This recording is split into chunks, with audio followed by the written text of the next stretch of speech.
Olive is an ostrich. She lives with her family in the outback. But Olive is very different. Olive's dad loves to run. Olive isn't a fast runner. Olive's mum enjoys laying huge eggs. Olive doesn't like the look of that at all. Olive's little brother pecks at the ground to find tasty roots to eat. Pecking at the ground makes Olive sneeze. But Olive has an incredible imagination. So while the rest of her family are running, pecking and laying eggs, Olive can be found imagining herself going on amazing adventures when she buries her head down, down into the sand.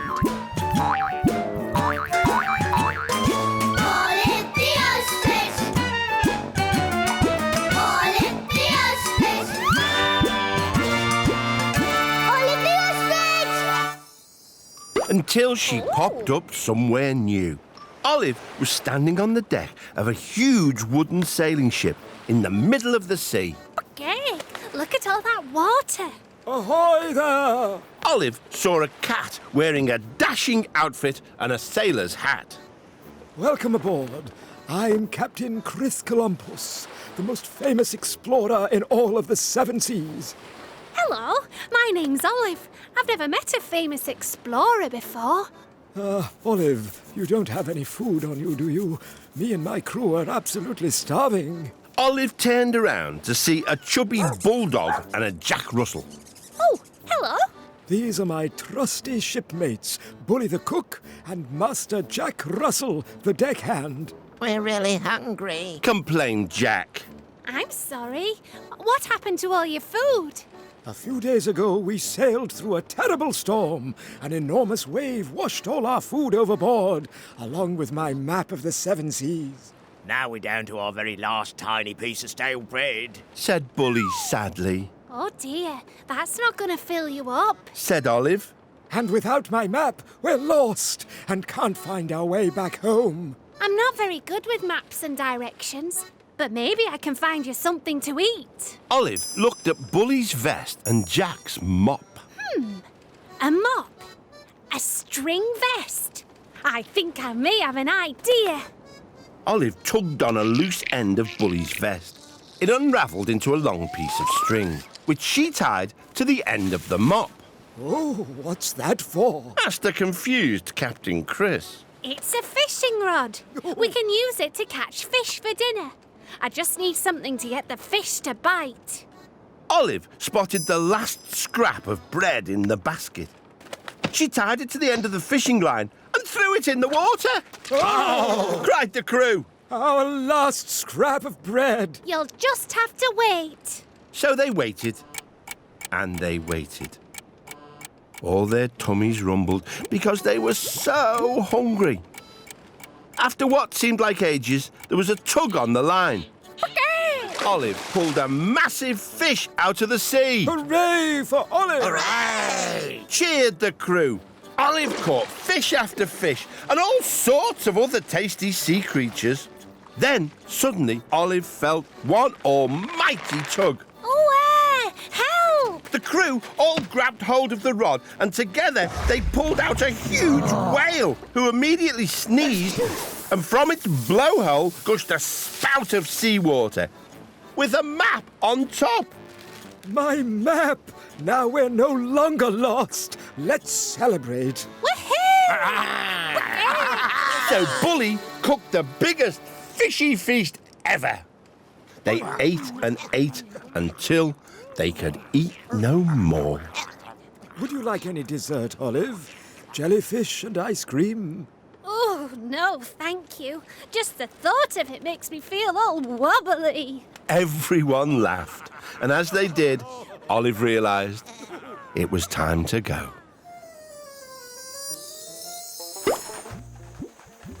Typical Olive, daydreaming again. Said her mum. Egg? Actually, I've been sailing on the high seas. Your head's been in the sand too long, dear. Said Olive's dad. Her little brother laughed. But Olive wasn't listening. She was already dreaming of her next big adventure. Olive was wearing a large diving helmet, and she was sitting on a strange creature that looked a bit like a horse. Gek, good thing I've got this breathing helmet. What's going on? Asked Olive. You're about to take part in a seahorse race. Said a little jellyfish who was also sitting on a seahorse. There was another bigger jellyfish on a seahorse too. A seahorse race? How exciting! I'm Olive, by the way. I'm Jessie. I'm a little nervous as this is my first ever race. Don't worry, Jessie. Maybe we can help each other. Okay. Thanks, Olive. Oh, that means the race has started. Come on, Olive. The bigger jellyfish galloped off, and Jessie and Olive rode after him. Hold on to your seahorses! Olive and Jessie galloped towards the first obstacle, a narrow gap between two huge rocks. The big jellyfish rode straight through, but when Jessie reached the gap, she stopped. Oh, it's too narrow. I can't get through. Of course you can. Follow me. Olive skillfully rode her seahorse through the gap, and Jessie followed. Yay! Next, they reached a coral maze. Oh, this looks really twisty. We can do it. Stay close to me, Jessie. Olive twisted and turned through the coral maze, and Jessie rode through behind. Then Olive and Jessie reached the most difficult part of the race, an old, dark shipwreck. We need to ride through, but I've heard there's a scary sea monster inside. It's probably just a story, Jessie. We'll be fine if we ride through together.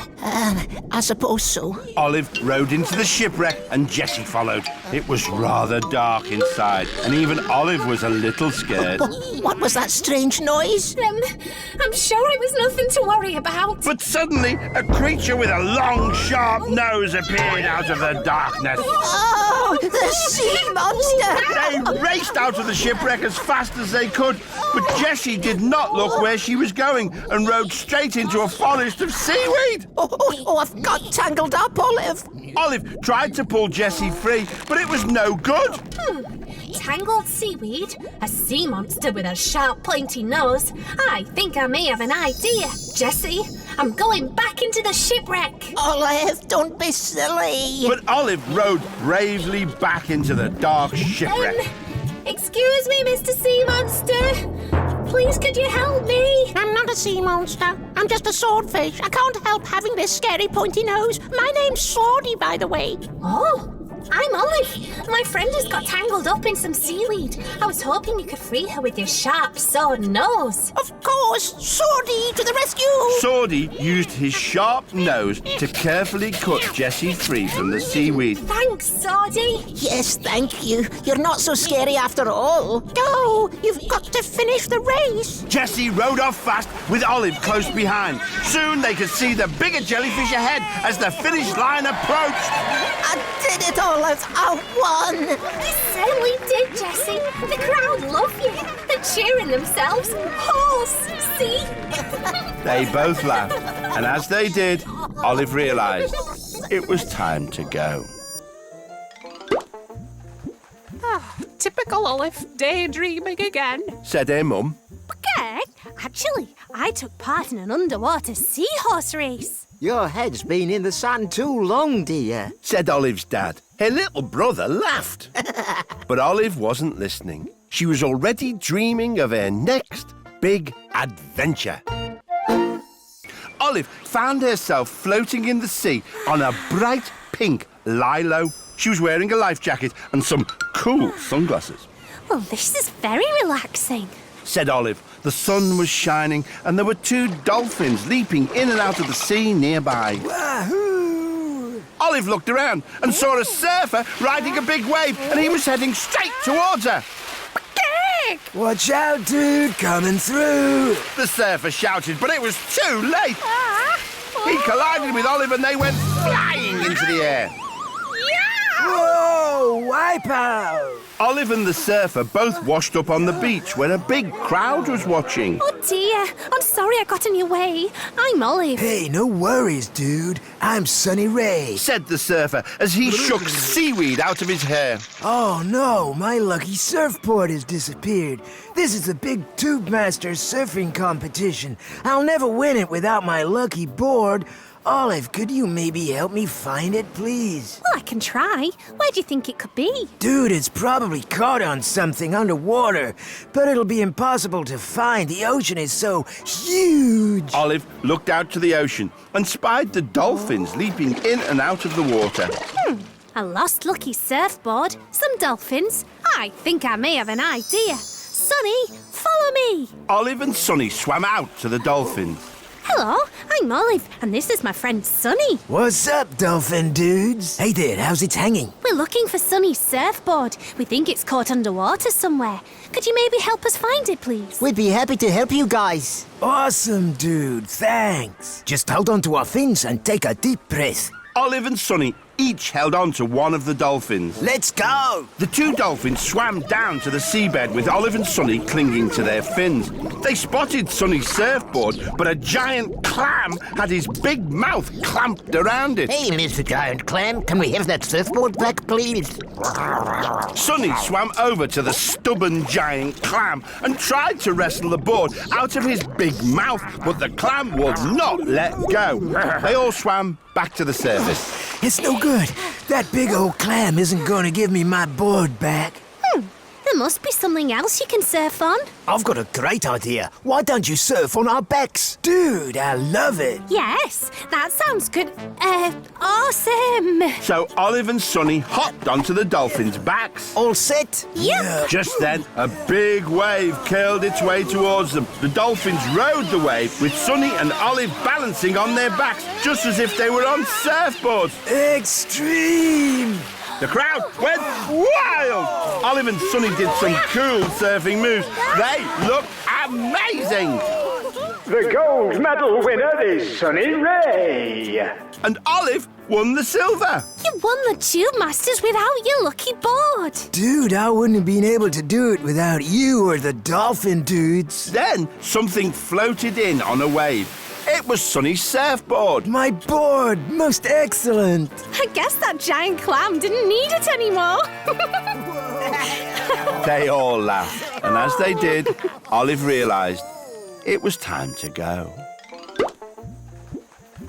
Typical Olive, daydreaming again. Said her mum. Greg, actually, I entered an awesome surfing competition. Your head's been in the sun too long, dear. Said Olive's dad. Her little brother laughed. But Olive wasn't listening. She was already dreaming of her next big adventure. Olive was in a small, dimly lit room. In front of her were lots of buttons and levers and colourful flashing lights. Where am I? Some lights shone out over a beautiful underwater world outside the window. Greg, what a view! There were hundreds and hundreds of fish swimming around in front of an enormous blue canyon. Oh, I'm in a submarine deep in the ocean. I can't wait to explore. Olive pushed a big red lever marked forward and the submarine dived deep down into the canyon. Olive spotted the opening to a cave. Interesting. Said Olive as she drove her submarine right into the cave. It's even darker in here than it was before. Olive drove through a big patch of seaweed. Oh no, now I can't see where I'm going. The seaweed suddenly came to life and picked up the submarine. Ow. Then in the headlights loomed the big green face of an octopus. Hello, bubbled the octopus. Greg, who are you? My name's Jonah. I've been trapped inside this whale for days. It's so good to finally meet someone new. My name's Olive. But what do you mean trapped inside the whale? I just drove into a cave. Oh no, that was a huge whale's mouth you drove into, Olive. And now he's closed it shut. There's no escape. But Greg, that doesn't sound good. We need to make the whale open his mouth again. Maybe I could turn my engines all the way up, and then the bubbles will make the whale cough. Then we can escape when he opens his mouth. Olive turned the submarine's engines onto full power, and the water started to bubble up. Oh, that didn't work. But then the bubbles Olive had made tickled Jonah on the tummy. Oh, those bubbles tickle. An octopus with 8 legs. Tickling? I think I may have an idea. Jonah, if you use all your legs, you can tickle the inside of the whale's stomach and make him laugh. Then we can escape through his mouth.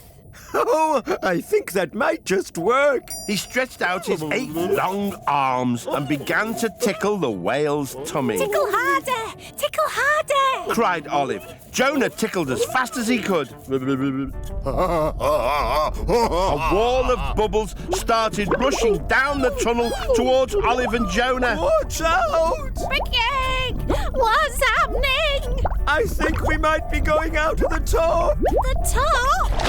Olive and Jonah were fired out of the whale's blowhole, up high in the sky. Then they started to fall back towards the water. Jonah clung to Olive's submarine with his 8 tentacles as they fell. His body inflated like a parachute, drifting them both gently down to the surface of the water. Well, that was a lovely, gentle landing. Oh, thanks so much, Olive. I'm free at last. That's okay. I think we've all had a whale of a time. They both laughed, and as they did, Olive realised it was time to go. Typical Olive, daydreaming again. Said her mum. Okay, actually, I've been helping an octopus escape a whale. Your head's been in the sand too long, dear. Said Olive's dad. Her little brother laughed. But Olive wasn't listening. She was already dreaming of her next big adventure. Olive found herself standing in front of a desk with a bell on it. Ooh. Next to her was a large suitcase. She rang the bell and a grumpy-looking llama jumped up from behind the desk. Oh, hello, I'm Olive. Basil Salty, welcome to the No Sea View Hotel. How many nights will you be staying? Oh, I'm not sure. Ugh, absolutely typical. Said Basil, rolling his eyes. Just then, a parrot appeared, carrying a suitcase. This is the worst hotel I've ever stayed in. The food is terrible, the service is useless, and the bedroom doesn't even have a sea view. Goodbye. But, madam, Cake! Oh, I hope your other guests are having a better holiday. You're the only one left. If I don't get some more guests soon, then I might have to close for good. Everyone wants a sea view, you see, but the only view from my hotel is that. Olive looked out and saw a scruffy garden and a big truck. Oh, why is that big truck parked outside? Aha! That'll be Mr. Budget, the builder. He's here to fix the hole in the roof. I'll make a start on your roof, Mr. Salty. We'll have that hole fixed in no time. Olive watched as the back of Mr. Budget's truck slowly opened and a huge pile of sand started pouring out onto the lawn. What's he doing? Basil and Olive rushed out into the garden, but they were too late. The sand had completely buried Basil's garden. Oh, I'm sorry I pressed the wrong switch. I'll clear that sand up right away. Later. You have to fix the roof first. Not a problem, Mr. Salty. If only I had someone to give me a hand, I'd get it fixed even quicker. Well, I'm much too busy for that. Tell you what, here, Olive can help. Okay. I suppose I could hold the ladder for you, Mr. Budget. Thanks, Olive. Mr. Budget began hammering the tiles onto the roof. We'll have this done in a jiffy. Could you just pass up those new tiles, please, Olive? Coming up. But when Olive looked up, there was a huge fountain of water gushing everywhere. No, I must have hammered a nail into one of the water pipes. Basil appeared and he was not happy. Oh, are you trying to put me out of business, Budget? You better get this repaired and fast. Olive looked around. A burst water pipe, a pile of sand and an umbrella. I think I may have an idea. Mr. Budget, we need to dig a big hole in the garden. Righty-ho. A hole in my garden? Have you gone stark raving mad? I absolutely forbid it. But Basil, it'll... Oh, no. Don't worry, I just need to borrow your umbrella. Olive used Basil's umbrella to direct the gushing water into the hole in the garden. Soon it was full. Finally, Basil could see Olive's plan. Aha! Absolutely brilliant! The sand and the water make my garden look like the seaside. Exactly! Olive carried over 2 potted palm trees and planted them into the sand. Now, all all your guests have a sea view. And I'll mend that roof right away too. Basil looked delighted, but not for long. The hotel reception was soon filled with new guests, all wanting to stay at his hotel because of the amazing sea view. All these new guests. Now I'm never going to get a minute's rest. Maybe so, but it's nice to see how busy you are. They both laughed, and as they did, Olive realised it was time to go. Typical Olive, daydreaming again. Said her mum. Heck, actually, I helped give a hotel a wonderful sea view. Your head's been in the sand too long, dear. Said Olive's dad. Her little brother laughed. But Olive wasn't listening. She was already dreaming of her next big adventure. Olive found herself sitting on the bank of a fast-flowing river near a big waterfall. A delicious picnic was laid out with sandwiches, cakes, sausages and a bottle of lemonade. Oh, I suppose this picnic must be for me. There's no one else around. As she began to tuck in, she saw a big silver fish swim past, fighting its way upstream against the flow of the river. Oh, that fish is having to swim really hard. Suddenly, the fish flicked its tail and leapt out of the water. It soared through the air and landed with a plop right at the top of the waterfall. Cake, that was a pretty impressive leap. Almost immediately, 3 more fish did the same thing. Splish, splash, splosh. I wish I could jump that high. Just then, a little voice piped up from the river. Keep going. Got to keep going. A much smaller fish was struggling up the river, but try as it might, it kept getting pushed back by the fast-flowing water. Oh dear, it's no good. I haven't got the strength. Hello, my name's Olive. Where are you going? Hello, Olive. I'm Sammy Salmon. I've been on holiday in the sea with my friends, and now we're trying to get back home upstream. Is that why they're all jumping up the waterfall? That's right. But I'm not as big and strong as the others. I don't think I can make it. Maybe I can help. Olive looked around and saw the picnic laid out on the rug. A string of sausages, a bottle of lemonade. I think I may have an idea. Olive tied one end of the string of sausages to the bottle and then threw it into the water. Grab on, Sammy. I'll pull you along. Oh, thank you, Olive. The little salmon held tightly to the lemonade bottle as Olive pulled it up the river. Before long, they had reached the waterfall. Oh, I don't think I can climb up there. Please, Olive, I can't jump that high. I'm only small. Said Sammy in such a sad little voice that Olive couldn't help but feel sorry for him. Okay, I'll go first and then pull you up. Olive took a deep breath and, holding the string of sausages in her beak, safely began to climb up the side of the waterfall. Be careful, Olive. Don't look down. Olive climbed higher and higher. What? Pardon? I said nearly there. As Olive spoke, the sausages slipped out of her beak. Cake! Help! Olive! Sammy was carried off down the river, still clinging tightly to the lemonade bottle as it bobbed and bounced about in the wild water. Stop! Sammy! Suddenly, the bottle hit a rock and pop! The lid burst off. Fizzy lemonade shot out, blasting Sammy back up the river like a rocket. Sammy hurtled towards the waterfall. Look out! Then, whoosh! The bottle shot straight up the waterfall with Sammy.